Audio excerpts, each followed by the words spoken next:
I wanted to ask you what role you think Singapore should or could play in supporting China's efforts to internationalize the use of the renminbi. Well, we are a financial center. We trade whatever instruments countries want to trade in, participants want to trade in. Renminbi is one of them. We are a renminbi settlement center, I think. And if people want to trade renminbi, we are happy to do that. How far it goes really depends on how far the Chinese are prepared to ease up on capital controls on the renminbi and to deepen their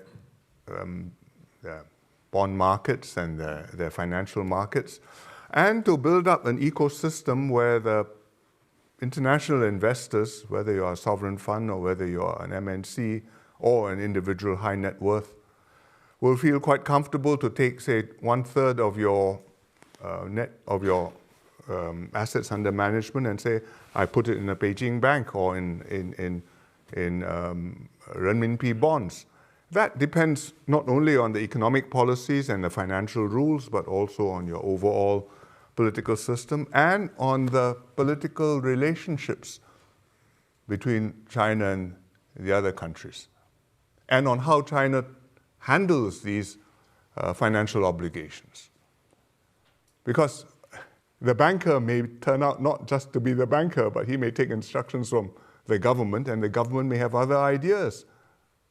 I mean, if you are carrying a US dollar asset, and therefore somewhere or other you are linked to a US financial institution or a financial institution which operates in the US, you know that there is de facto considerable extraterritorial influence, if I may put it delicately, by the United States, if they wish to, on the fate of your investment. And people have to weigh that. Right now, you say TINA, there's no alternative, so people still use the US dollar. The euro is one alternative, but then you're considering carefully what to do with Russian deposits frozen, precisely for this reason. And Chinese, if they decide to go on this path, they'll have to decide to what extent they are prepared to allow this to be sacrosanct from other geostrategic considerations. I think they haven't quite reached that point yet. Let's take a question from the gentleman who's got his hand up right there in the middle of that row. Yep. Thank you, Senior Minister, for taking your time to get through this great topic. My name is Sanjay Gurraj, and I'm doing my Master's in International Relations at King's. So my question is, given Singapore's diplomatic experience, how should Singapore strengthen ASEAN members to act as a regional bloc similar to the EU? And which sectors should it strengthen the partnership with? Thank you. I think Singapore is the second smallest member of ASEAN. So we work with our partners, and where there is common interest, we align and we work together. On trade issues at the WTO, we often were able to do that because we did not have seriously contradictory perspectives. On strategic issues, it's not so easy to do because strategic situations differ, and therefore the security and strategic outlooks are very different, and therefore you fundamentally have not quite aligned views. If you talk about freedom of navigation, for example, in the South China Sea, everybody says, yes, I agree, freedom of navigation. Some countries have maritime fleets, some countries don't, some countries are landlocked. Laos is a member of ASEAN, is landlocked. It's it shares a border with China.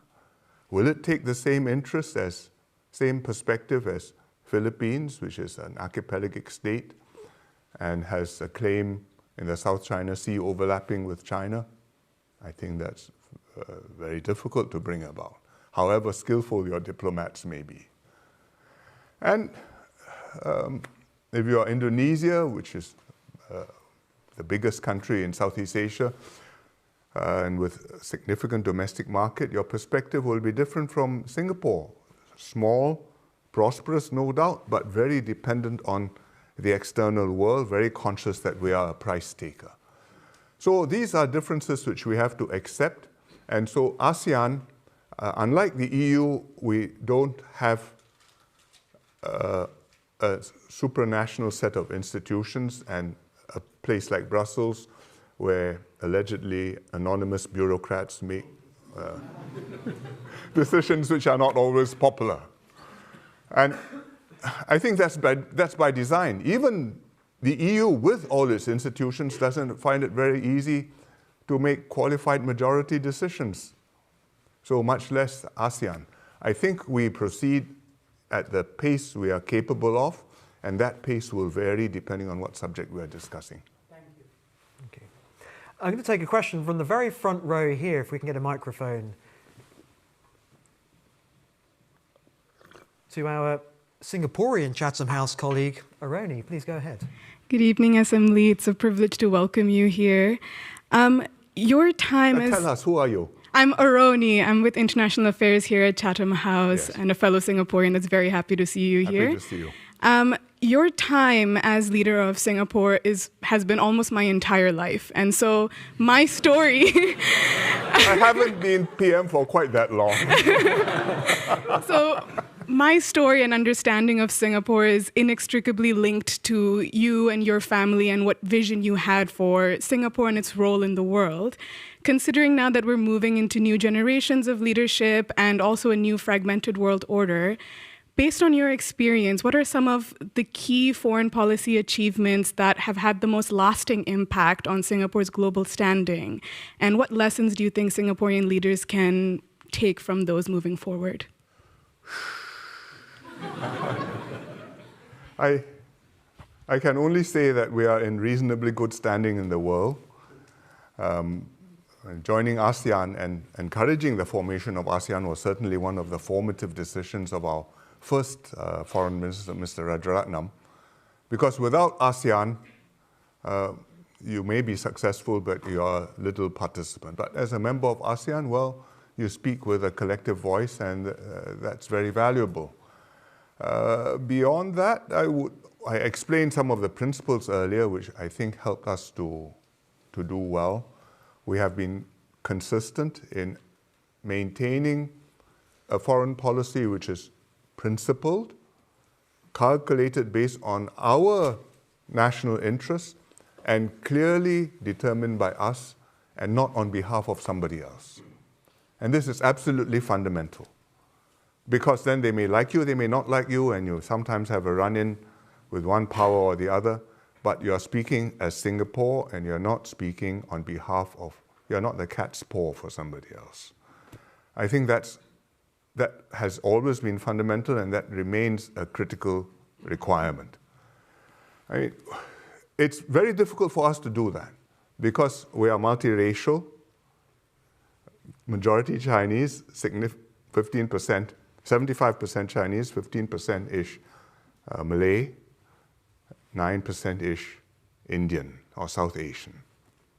So each one of our populations has a bigger same race population outside. China, 1,400 million, India even more, 1,400 something million, and the Malay stock in the region in Malaysia and Indonesia. And with that composition, to be able to say, I'm speaking as a Singaporean, not as a Chinese or an Indian or a Malay, I think is absolutely crucial and yet very difficult. It causes a lot of confusion. I once explained this to a Japanese prime minister. I said, we have Singaporeans, Chinese, Indians, Malays, and Singaporean Chinese are different from Chinese Chinese. And we are different from Indian Indians and Malay Malays. And he turned to his interpreter and says, what is this Chinese Chinese? Well, we are different. We are different because our national interests are different, and also because amongst ourselves we have made accommodations and adjustments and compromises, and we know how to get along with one another. And if we walk along the street in London or New York and you spot a Chinese, you look at him carefully and you can guess that that chap probably came from Singapore. Oh, maybe the way you walk, the way you dress, the way you interact with your family or with other people, there is a certain identity which is emerging.